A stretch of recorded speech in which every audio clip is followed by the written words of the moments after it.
Hi, I'm Jackie from IELTSjackie.com. In this video, I'm going to help you achieve a good score in Part 2 of the IELTS speaking test. Part 2 has a very different format to Parts 1 and 3.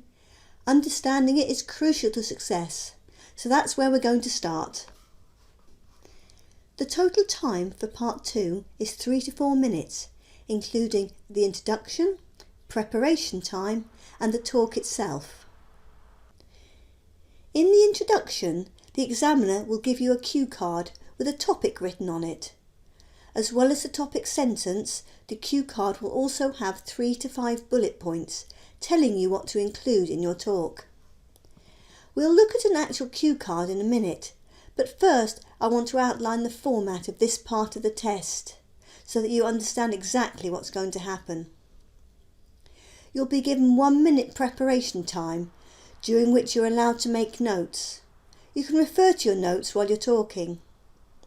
You'll be asked to speak on this topic for up to 2 minutes. The examiner may then ask you 1 or 2 questions about your topic. It's impossible to predict the subject you'll be asked about. The range of potential topics is vast, so don't waste your energy stressing about this, worrying that it will be a subject you know nothing about. It will be what it'll be, but you can be sure that it will be related to you in some way. For example, something about you, something that has happened to you, or something you have experienced.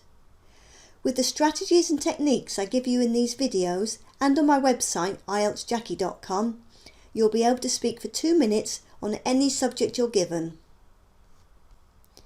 Here's an example of an IELTS Speaking Part 2 cue card. Describe a place you like near water.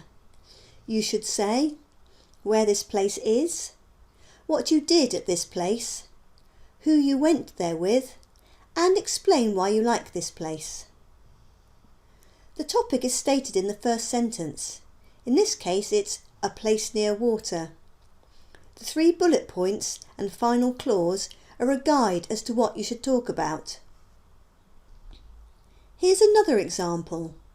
Describe something healthy you enjoy doing. You should say what you do, where you do it, and who you do it with, and explain why you think doing this is healthy. Again, the most important words are the first sentence. Describe something healthy you enjoy doing. This is your topic and what you must talk about for your 2 minutes. The next piece of information I'm going to give you is very important and something many people don't know, so please pay close attention to it. You don't have to stick to the suggestions in the bullet points. There are many other things you could talk about as well. However, most people only talk about the bullet points and they work through them one by one in the order they're written. It's not a problem if you want to do this, and it works well for the topic, but if it's the only strategy you have, you're very likely to run out of things to say before the 2 minutes is up. To talk for less than 2 minutes could lose you marks, especially if you stop more than 5 or 10 seconds early.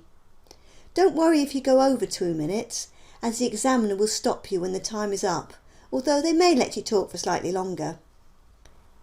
Another reason you need to have other options for developing your talk is that you may find that the suggestions in the bullet points don't totally relate to your experience of the topic, or they aren't really what you want to say about it. The key is to stay focused on the topic. Use the bullet points as a guide, but don't limit yourself to them. You certainly don't have to use all of them, and you won't lose marks if you miss some of them out.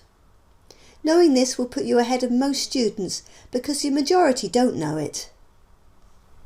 So what else can you talk about? Well, that depends on the topic, but here are some ideas. Your thoughts, your opinion, your feelings, background information, descriptions, examples, the present situation, the future situation, and really anything else relevant. Having a good selection of additional ideas to potentially talk about will give you the tools to tackle any topic that comes along. If you're lucky, you'll get a topic you're enthusiastic or passionate about, something quite personal to you, such as describe a favourite photograph. A topic can be quite specific or a much wider general subject, such as describe a city you've visited. Now that you have a good understanding of the format of IELTS Speaking Part 2 and what to expect on the day, you need to develop some planning strategies that you can adapt for different topics. Well, I've done that hard work for you and created 3 different strategies. I've called them question prompt, brainstorming and the 5 senses. You can start using them on practice questions straight away. You'll find these 3 different planning strategies on my website, IELTSjackie.com, along with sample questions and answers. Just click the links below this video to go straight to the relevant pages. Thanks for watching this video. I hope you found it helpful, and I'll see you in the next one.